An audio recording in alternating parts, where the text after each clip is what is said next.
أعوذ بالله من الشيطان الرجيم. بسم الله الرحمن الرحيم. Alhamdulillah wassalatu wassalam ala rasulillah. Viewers, welcome again to our episode of Meeting the HOS. Today I have another student of Muksfar College. He's going to be taking us through his journey in the school, and of course, he's going to be answering some very personal questions. So, who do we have here? Assalamu alaikum wa rahmatullahi wa barakatuh. My name is AbdulAzeem and I am a student of SS2 class in Muksfar College. Okay, AbdulAzeem, I know you are one of the old cargoes, if I may say, of the school. You transited from the nursery and primary school. At the time you finished the primary school, we didn't have secondary school at that time, so you left very briefly to another school. And when we started Muksfar College, you actually came back. So, can you tell us why that happened? Well, when I was in that school, nothing was bad. My grades were okay, but when I was here, my daddy saw something better in this school than that other school. So when he heard about the new Muksfar College, he was happy that they approved, so he told me to move to back to So Muksfar. literally, he didn't want to miss what he enjoyed in Muksfar Lily's up until Oasis College now. Okay, so if you look at that journey, so if you would say specifically, how many years have you spent in Muksfar Lily's and Oasis College now, all put together? Only Oasis College. And Lily's 13 years. 13 years. Wow. So we can say you're one of the veteran, one of the most experienced students of the family. Yes. Now, looking at your academic journey, right? You left the school briefly to another school, and you said, "Oh, you are also doing well," but your daddy saw something special in the Muksfar family. The reason why he decided that he was going to bring you back. Now, how can you rate our academics? It's okay because we have very qualified teachers. We have the teachers that can help students. No, it's not all, but the ones we have, especially for SS2, they really want us to pass all the exams we have, the WAEC, NECO. They just want to make sure we pass it so that we can become something greater in life. So the academics in this place is okay, very okay. So moving on. If you look at your education journey in life, I'm not sure you started your very first school in Muksfar. Maybe you've experienced some schools before now, and in the times and the journey, you must have come across a lot of teachers. Do you have a specific person that really motivated you at one point in time? Do you have somebody who you have the name on your head and someone that you can never forget in your life? I don't have, there are a lot of teachers that have impacted something in my life. A lot of teachers, not only one. So yeah, I know, but then amongst all of them, do you have anybody that the name keeps ringing on you? If not for this person, I wouldn't have been able to tackle this particular challenge. No. Especially when I was in Muksfar, I was not good at math. Okay. When I was at primary 5, there were some teachers that helped me in that math problem. So I was better at math in Muksfar. When I moved to the other school too, some teachers too still now monitored me on that same math. And so I don't have one teacher that I can choose. Okay, that's a fair one. What's your aspiration in life? What do you want to become in life? In terms of your academics, which course do you want to study in the university, and what is the reason for choosing that course? Cybersecurity. Because most of the time I'm just used to pressing phone, pressing phone, pressing phone. So I want to know how to do more on that phone than just to play game and just do it. I want to know how to do a lot of things that people will need my help for. You are a student of ICT. You are learning digital technologies in school, and you have been exposed to ICT right from the time you were a baby in the school. I mean, I haven't spent 13 years. So, can you be specific about some of the things you have learned in ICT in the school? How to create a website, Okay. how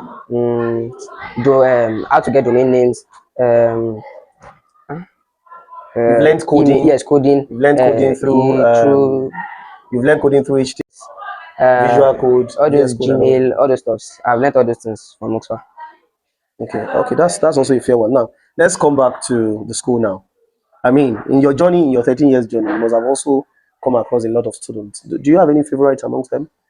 No, I don't have best friend. I have good friend. You have Good friend. you have good friends, and there are so many of them. Okay, now specifically, I want you to tell us.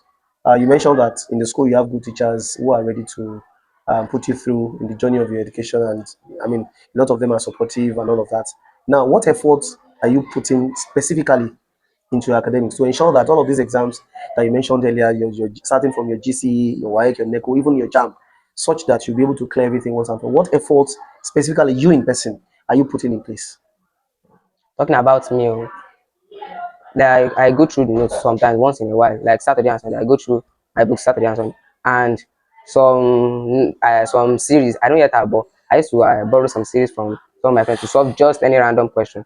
And if there's any question that I just see anywhere, I used to feel like solving that question. And unlike before, if my our teacher was to give us any math question, if I don't know that math question at all, I would not even want to bother even doing. I just wait for the teacher to To solve solve. it. But now I used to tell the teacher that he should wait for me to solve it, because from what I'm hearing, he said that all those exams are going to be very tricky. So that's I've been putting some personal effort by myself, but like reading by myself, solving some questions by myself. Did you have a favorite subject? The one that when you they wake you up in the middle of the night and then they ask you what is your best subject? Do you have anyone? No, no, I don't Like have you, favorite. you don't have favorite amongst all the subjects. No, I just have ones that I'm very good at and ones that I am. Okay, so I want you to tell our viewers, this is the student of Muksfar College. Uh, if there was a prospective parent or somebody looking for a school that offers Western education and Islamic education, can you recommend this school? And if you can, what are the things you think you can tell the person that will make the person decide that, oh, this is the school that I want for my children? So tell our viewers. Okay. Well, Mukswar is very to me. Mukswar is very sound in mathematics. Anything solving math question, Mukswar is very good at that. And also the Islamic education, Mukswar has that too very well. We have a lot of Islamic teachers that are very serious with our morals, the way our behavior, our attitude, the way we react to anybody. They are very serious with that. Other Western education too, we are very sound at that too. In terms of maths, English, especially for SS1 and SS2, all the departmental subjects, they are very sound at that. So Okay, thank you very much. One very last question. I indeed briefed you guys about the situation of the insecurity in your state, wherein some students and pupils and their teachers were abducted from a part of your state. What is your message to the world? What is your message to the kidnappers? As you yourself, a student, I mean, you can't imagine being in the captivity of, in the middle of the forest, without your family members. What will be your message for our viewers in terms of that, in regards of that issue that happened? I don't yet understand the question. What I'm trying to say is that some students were captured, were abducted, and it's going to 3 weeks now that they have been in the bush in the hands of those kidnappers. What will be your message to the world? This is a hit on the education system. I mean, that has created a lot of panic. Parents are now afraid of sending their kids to school because they are afraid of kidnappers. Even some pupils, when you ask them why did you not come to school, well, my mommy said I should not come because of kidnappers. So this is a serious challenge that is currently facing the education sector now. So what is your message to people about it? Um, I don't think it affects education, but it's not like you now people now give up on education. Education is very good. So those people that they kidnap, they just want to stop people from going to school. They want to stop all this knowledge. So I don't recommend that parents to not send their children to school. I don't recommend that they send that their students to not that child So to what not do go you to school. think the government should do at this point? What do you think the government should do? I mean, the kids have not been released, going to 3 weeks now. What are you urging the government to do? If they find any idea of their location anywhere, they should not hesitate to go They and should see just them. bring back the children. Yes. So thank you very much for your time. We hope that some other time when we have questions to ask, you'll be available to answer us. Thank you very much.